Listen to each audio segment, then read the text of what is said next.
this mother? Who run the world? Who run the world? Who run the world? Who run the world? Who run this mother? Who run this mother?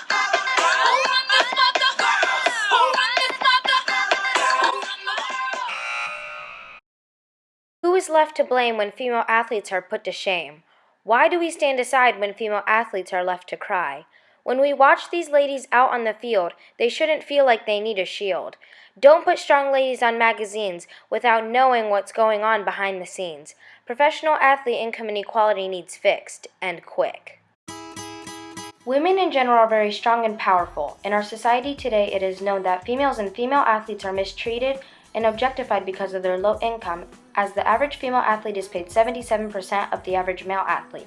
This problem can affect many things, like the participation of young girls in sports. The overall problem can be fixed in multiple ways, but it is questionable on whether or not Americans are in favor of fixing professional athlete income inequality. There are many reasons why professional athlete income inequality exists in our society today. The main and obvious cause of this social issue is the pay disparity of female athletes. Women are forced to pose for magazines and do endorsements, which ultimately causes them to lose respect. Their sexist covers aren't idealistic.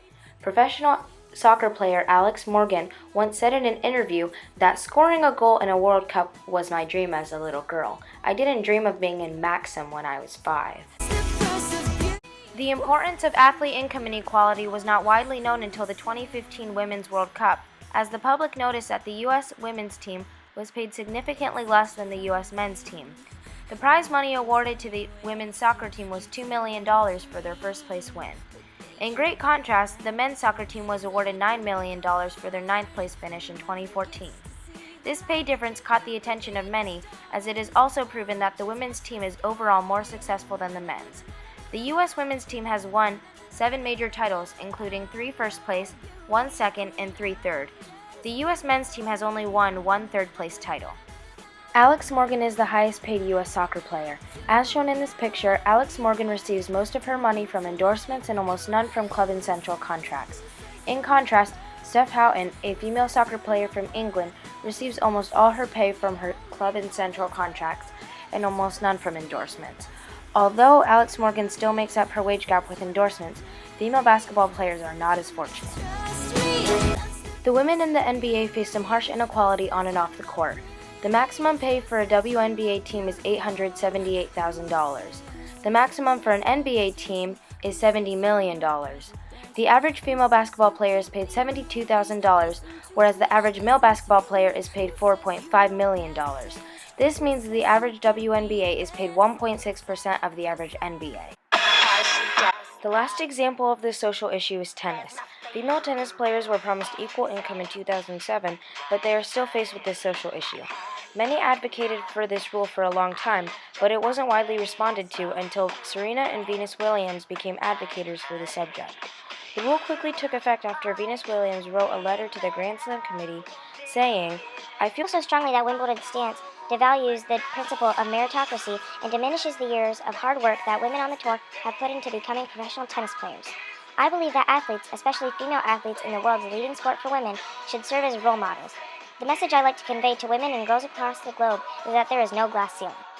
This message obviously worked, because today, 7 out of the 10 highest paid female athletes are tennis players. But even after this rule, the average female tennis player is still paid 54% of the average male. Endorsements are very important to a female athlete as they make up for the wage gap. The idea of endorsements doesn't seem so bad, but in the end they objectify women. These endorsements base their ads on the looks and bodies of an athlete, sending out the message that you have to be pretty to be a successful athlete. Joanna Neville said, "Women are expected to be polite. They are also expected to appear small and dainty, as society has given these attributes praise. Female athletes are punished when they have strong and masculine figures." Natalie Coughlin, Hope Solo, and Danica Patrick are all great examples of this issue. Natalie Coughlin is a famous swimmer, and she poses for an ad for Pantene shampoo. Hope Solo is a famous soccer player and poses for a Seiko watch ad. This ad does not show any sign of a watch, and it rather focuses on the backside of Hope Solo. The reader would probably not be able to tell that this ad was a watch ad without the logo in the corner. Lastly, Danica Patrick poses in an OPI nail polish ad and shows her driving a car. Danica Patrick is a NASCAR driver, but it is highly unlikely that she would have her nails, hair, and makeup done while racing for first place. Many can give an explanation as to why women are paid less than men when it comes to sports. Ultimately, these arguments can be reduced as there is an explanation for each counterargument. Some people believe that female sports are not popular, but it is also proven that female sports events are barely aired on TV and the radio compared to men's. Also, people don't invest into halftime shows for female sports events, making it unlikely for someone to want to go. Once again, the sports aren't even promoted, and there are no commercials or radio information. How can a sport be popular if it does not have the opportunity to be displayed to the public? There are plenty of ways Americans can solve and have already solved professional athlete income inequality. The gap has been closed by many different organizations, including the World Surf League, World Major Marathon, and Wimbledon. We can solve this issue by attending female sports events, encouraging radio and TV stations to cover events, signing up for coaching or participation in female sports teams, and advocating for equality. As said by Neville, we need to make cultural shifts as well as more immediate logistical and legal shifts if we want to solve this social issue. We need to help female athletes out, pay them more with no doubts. Why are we standing around watching our world-renowned soccer players in poverty when they once represented us with great generosity? We can't give up on our athletes, not now. But when will we fix this, and how?